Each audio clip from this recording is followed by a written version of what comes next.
लोकसभा चुनाव 2024 की सुगबुगाहट शुरू हो गई है। तमाम राजनीतिक दल अपनी तैयारियों को पूरा करने में जुट गए हैं। इसी क्रम में विपक्षी गठबंधन इंडिया को भी जमीन पर उतारने की तैयारियां तेज हैं।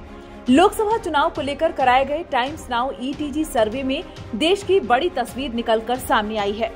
भारतीय जनता पार्टी लगातार तीसरी बार पूर्ण बहुमत की सरकार बनाती इस सर्वे रिपोर्ट में दिख रही है।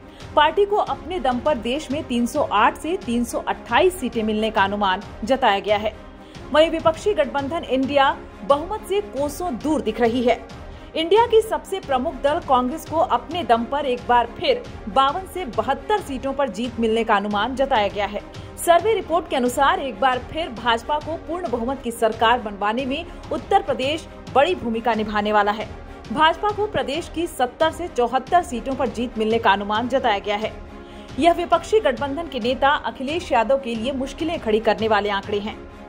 उत्तर प्रदेश में लोकसभा चुनाव की तैयारी में सत्ता पक्ष विपक्ष लगातार जुटा हुआ है। विपक्षी धड़े की अगुवाई समाजवादी पार्टी अध्यक्ष अखिलेश यादव कर रहे हैं। अखिलेश यादव खुद को विपक्षी गठबंधन का सबसे बड़ा नेता बताते हुए अभी से ही सीट बंटवारे को लेकर अपनी भूमिका तय करने में जुटे हुए हैं। वहीं कांग्रेस और राष्ट्रीय लोक दल की अपनी अपनी महत्वाकांक्षाएं हैं। इन सब के बीच लोकसभा चुनाव की तैयारी में भाजपा अपनी जमीन मजबूत करने में जुटी हुई है। पार्टी की ओर से हर जिले में अधिकारियों की तैनाती कर दी गई है।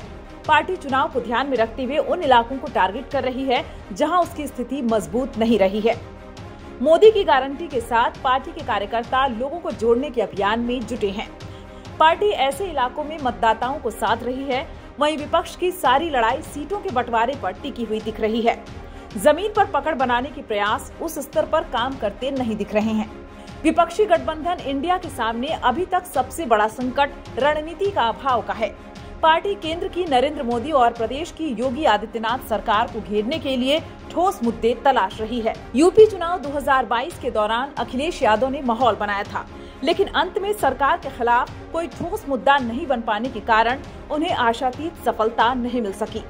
पार्टी अपने वोट प्रतिशत में वृद्धि पर ही खुश होती रही है। माना जा रहा है कि लोकसभा चुनाव अप्रैल-मई में हो सकते हैं। ऐसी स्थिति में विपक्षी गठबंधन के पास रणनीति का अभाव उनकी मुश्किलें खड़ी कर सकता है।